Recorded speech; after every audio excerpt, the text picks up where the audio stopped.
Merci d'abord à vous toutes et tous pour cette invitation sur un sujet qui est un sujet important. D'ailleurs, je voulais d'abord rappeler que je ne suis pas en retard, puisque je vais parler à 17h20, mais je le précise parce que souvent les écologistes sont sont accusés de ne pas être ponctuels. Simplement, d'abord, pour commencer, en cette année si particulière, je voulais d'abord avoir un petit mot pour vous et pour le 40e anniversaire de la loi du 2 mars 1982 relative aux droits et libertés des communes, des départements et des régions. C'est une loi évidemment extrêmement importante, un premier pas vers la décentralisation. Élu local que je suis, elle est pour moi une loi aussi extrêmement importante. Et elle a marqué une forme de rupture aussi dans un pays qui est particulièrement marqué par sa tradition jacobine que les écologistes, que représente aujourd'hui Yannick Jadot, que je représente ici devant vous, sont eux issus d'un mouvement politique qui a fait sien un grand mouvement qui a fait sien la décentralisation, avec un slogan qui est aujourd'hui moins utilisé, peut-être un peu plus désuet, mais qui reste encore d'actualité et que je voulais juste rappeler ici, du global au local et d'ailleurs vice-versa. Le global, pour nous, c'est la capacité à donner un cap, de grandes orientations, à penser l'avenir, c'est l'Europe, mais c'est aussi le rôle de l'État et de son président. Le local, c'est la cheville ouvrière de la transition écologique que nous avons à mener, c'est la capacité à agir au plus proche du terrain, avec agilité et avec efficacité. C'est là, pour nous, où s'élabore la transition, c'est là où s'élabore le nouveau modèle, je vais y revenir, économique, social, d'organisation territoriale dont nous avons impérativement besoin. C'est ce que, d'ailleurs, nos élus écologistes, qui sont aujourd'hui maires de grandes, mais aussi de petites villes, élus dans des exécutifs nombreux, nous expérimentons tous les jours. Le local et au travers elle, la décentralisation et la pleine capacité des collectivités à agir est pour nous une clé de succès de la transition écologique qu'il nous faut impérativement mener. Et nous devons aller plus loin.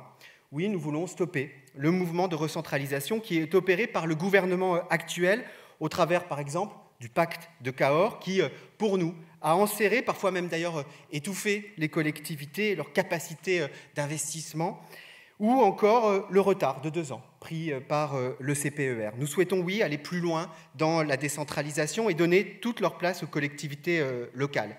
D'ailleurs, on voit bien à quel point l'échelon local a été primordial pour répondre aux enjeux de la crise sanitaire.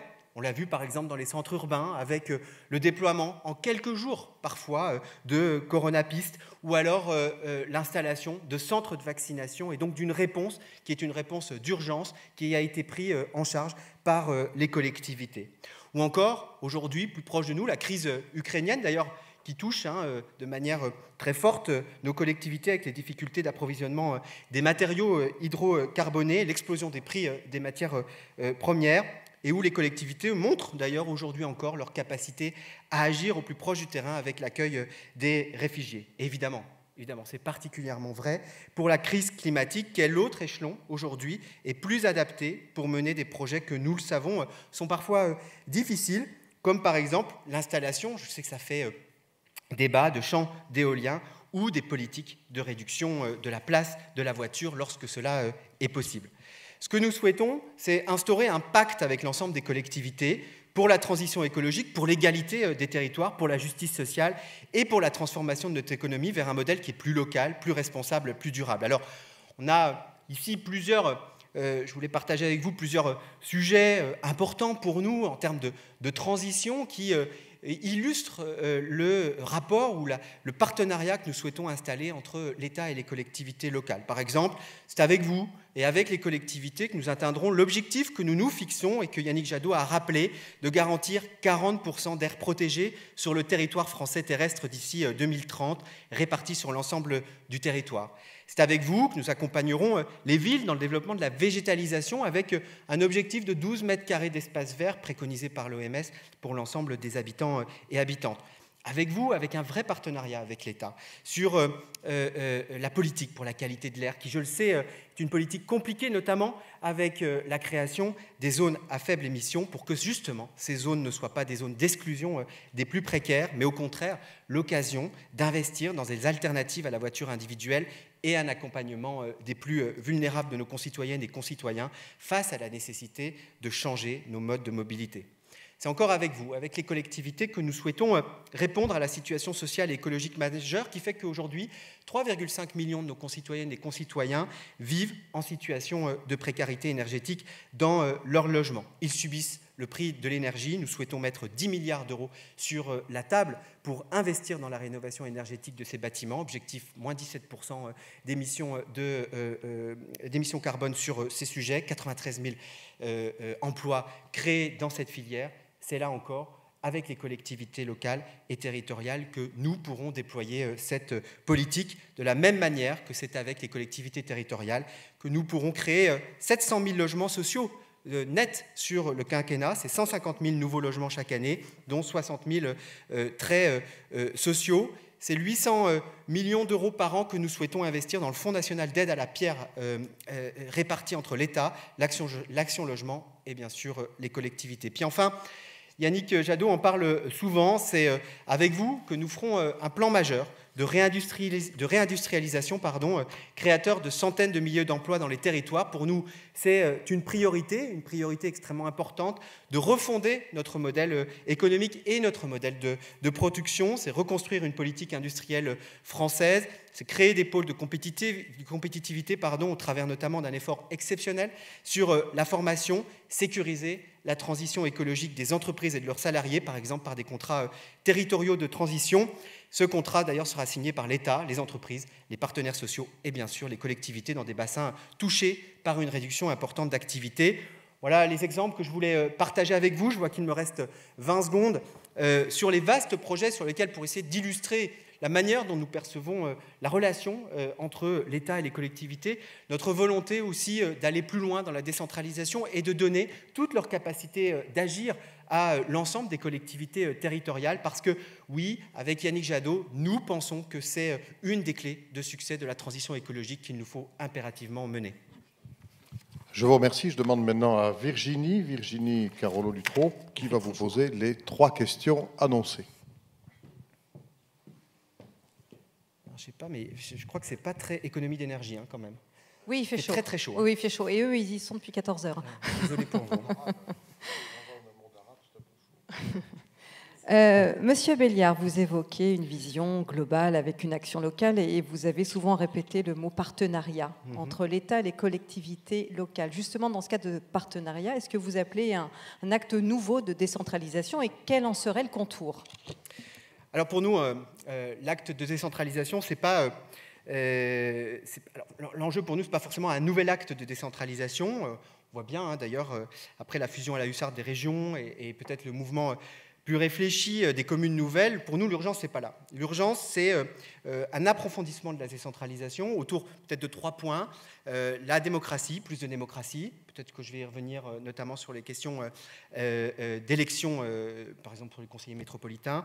Plus de justice territoriale et évidemment plus d'écologie. Pour nous, c'est garantir aux collectivités un certain niveau d'autonomie financière et fiscale, par exemple le rétablissement des impôts de production, pour nous permettre de réaliser des programmes d'investissement qui sont des programmes d'investissement ambitieux. Ce n'est pas d'économie budgétaire sur le dos des collectivités territoriales, comme nous l'avons trop souvent subi.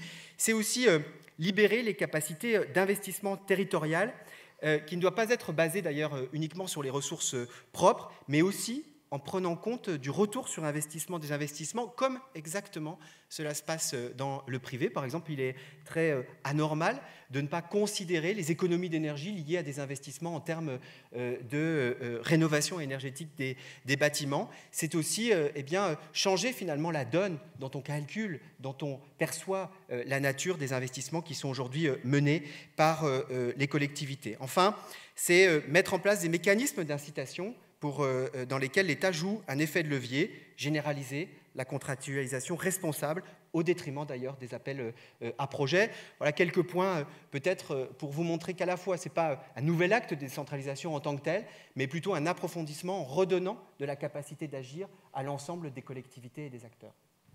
Merci. Sans parler de nouvelles décentralisations, on se pose quand même des questions et on veut avoir la vision de M. Jadot quant à l'organisation territoriale et la place de nos grandes villes, représentées par France Urbaine, et des intercommunalités aux côtés des départements et des régions plus précisément. Alors, peut-être un point sur lequel je voudrais moins insister pour cette question et sur lequel nous souhaitons insister, c'est la question du partage du pouvoir réglementaire. C'est les régions et territoires qui le souhaitent pour nous pourront expérimenter le partage du pouvoir réglementaire, et notamment parce que nous avons constaté que lorsque des expérimentations législatives locales pouvaient être opérées, réalisées, eh bien, on avançait plus rapidement, notamment dans le cadre de la transition écologique de nos modes de production ou de consommation. On le voit par exemple sur l'éradication, ou plutôt la réduction du plastique à usage unique, comme ces bouteilles juste ici. C'est typiquement, par exemple, ce type de sujet qui pourrait être porté plus fortement si nous avons ce partage du pouvoir réglementaire. Et peut-être, je ne sais pas si c'est sur cet élément, mais un point démocratique important. Nous, et Yannick Jadot l'a rappelé et réaffirmé à plusieurs reprises sur des questions purement, fortement démocratiques, notamment sur la question métropolitaine. Je le constate, je suis conseiller métropolitain du Grand Paris. Eh bien, le mode aujourd'hui d'élection de ces conseillers est absolument abscon pour la grande majorité de nos concitoyennes et concitoyens. Et nous souhaitons installer le suffrage universel direct pour élire ces conseillers métropolitains. Je sais que ça fait débat, mais nous pensons, et Yannick Jadot l'a réaffirmé, que c'est un élément important pour redonner toute sa place à cet échelon qui, par exemple, sur Paris, est un échelon plutôt nouveau. C'est très clair. Dernière question. Forcément, on va appeler la question des moyens financiers. Vous avez évoqué le retour des impôts de production. Qu'en est-il d'une manière globale de votre vision de la fiscalité locale pour nos territoires ? Il y a un gros travail à faire. Je crois qu'on a en tout cas un consensus là-dessus, un travail à faire de refonte de la fiscalité locale. C'est l'un des premiers chantiers que nous mènerons et que Yannick Jadot portera après l'élection pour avoir un travail large avec une loi de financement des collectivités territoriales qui fera l'objet d'un débat annuel à l'Assemblée nationale sur les finances locales en amont du vote de la loi de finances. Enfin, peut-être un point pour dire que nous instaurons un pacte financier qui augmentera de 500 millions d'euros le budget des collectivités territoriales à travers notamment l'augmentation de la dotation globale de fonctionnement et avec une bonification allant jusqu'à 1,5 milliard d'euros sur des projets qui sont liés à la transition écologique. Là encore, c'est en cohérence avec mon exposé liminaire sur le fait de redonner des capacités d'action aux collectivités. Ça passe évidemment par des questions de ressources financières sur une refonte de la fiscalité pour avoir des ressources propres, parce que nous avons besoin sur ces collectivités, pour l'ensemble des collectivités, d'avoir des ressources propres, et puis d'avoir un abondement très important, 500 millions d'euros, 1,5 milliard pour les projets de transition liés à la transition écologique, pour redonner évidemment, là encore, des capacités d'action aux collectivités et leur permettre de dérouler des actions et des programmes et des investissements ambitieux en faveur de l'écologie. Merci. Vous avez certainement lu l'ensemble des propositions formulées par nos deux associations.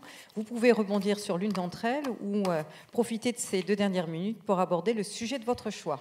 Alors le sujet peut-être sur lequel que nous souhaitions aborder consiste et parle de la question de la coopération entre les villes et les campagnes. Aujourd'hui, nous avons trop grandes fractures, d'ailleurs souvent instrumentalisées, notamment pendant les campagnes politiques entre les villes, et notamment peut-être les grandes villes, et le reste de la France. Je crois qu'au contraire, il nous faut aujourd'hui rétablir des liens, je parlais de partenariat tout à l'heure, des coopérations entre les villes et les campagnes. Un élément peut-être qui me semblait important d'aborder avec vous étant les questions d'alimentation, les questions d'agriculture, sur lequel un certain nombre de nos collectivités se sont engagées, par exemple sur le 100% bio dans les cantines ou dans les établissements publics de type EHPAD, et pour lesquels nous avons besoin de structurer des filières d'approvisionnement qui passent par des coopérations, des investissements, des partenariats entre des territoires qui sont des territoires ruraux de production agricole et des collectivités qui sont des collectivités urbaines. Évidemment, cette coopération ville-campagne, elle passe aussi par un changement du code de marché public pour permettre le critère territorial, notamment pour permettre le critère territorial dans ces codes de marché public, parce que nous avons besoin aujourd'hui, d'avoir un changement de la manière dont nous pouvons acquérir un certain nombre de produits, notamment de produits alimentaires, et la question territoriale est une question essentielle pour justement permettre l'effectivité de ces partenariats auxquels nous appelons. Merci Monsieur Belliard. Même si vous les avez lus, on va vous remettre de nouveau les 2 manifestes des associations et vous remercier pour votre présence. Et en plus, les bouteilles d'eau, c'est juste pour vous faire saliver.